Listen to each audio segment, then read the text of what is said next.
Let's talk about herpes testing. Before I found out I had herpes, I had no idea that herpes isn't usually included in your average STI panel. I thought that was crazy, but as I continue to do my research, it's not as crazy as it seems. You see, if you don't have an open outbreak or open lesion, doctors really have no reason to test for it. It's not one of those STIs that it's harmful. I mean, the stigma causes more pain emotionally than the virus does physically. Chlamydia, gonorrhea can completely ruin your reproductive system. HPV can cause cancer. HIV, if you find out too late, can turn into AIDS and kill you. Syphilis can kill you. But herpes, also known as HSV, it's basically just a skin disorder.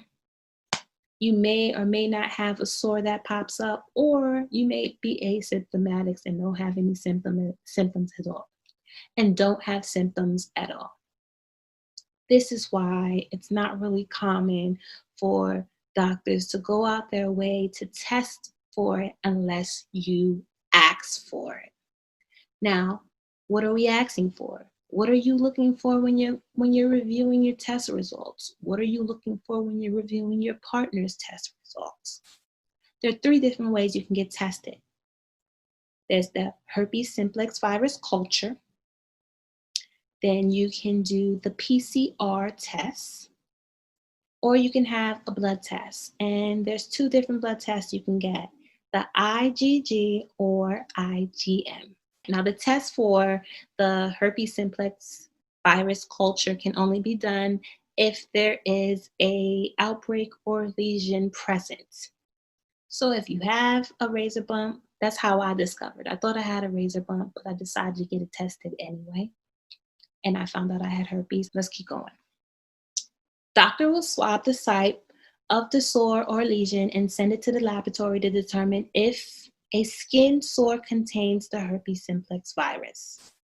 Detection of HSV, which is herpes simplex virus, depends on the stage of the lesion. Best if taken 48 hours of appearance and can take up to 7 days to receive results. Then you have your PCR test. Doctors will swab or scrape samples of the lesion. This can be done on cells and fluid from the sores or blood and spinal fluid. What it does is that it finds the genetic material, DNA, of the HSV virus. DNA test known as nucleic acid amplification test, NAAT.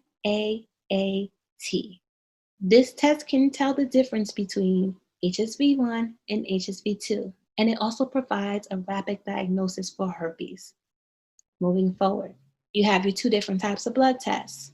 Blood tests are used when no symptoms are present, but they cannot determine the location of the virus. You have IgG, which is the most accurate blood test to detect herpes. This test can determine the presence of HSV1 or HSV2. The only problem with this test is it's not going to be able to determine whether or not you have HSV1 or HSV2 antibodies present in your body immediately. It takes your body a while to recognize a virus and try to fight it off. That are what antibodies are for.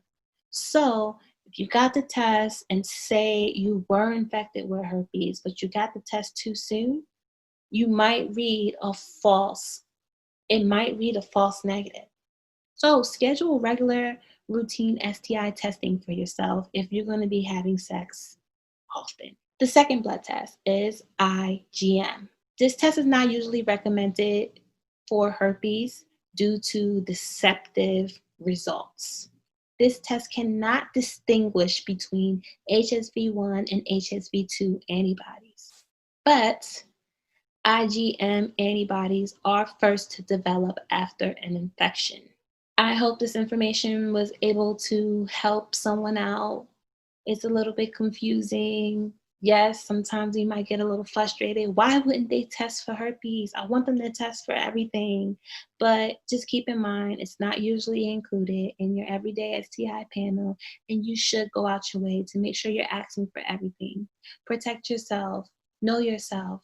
My name is Shannon Singleton, self love coach and herpes advocate. Peace, love, and light.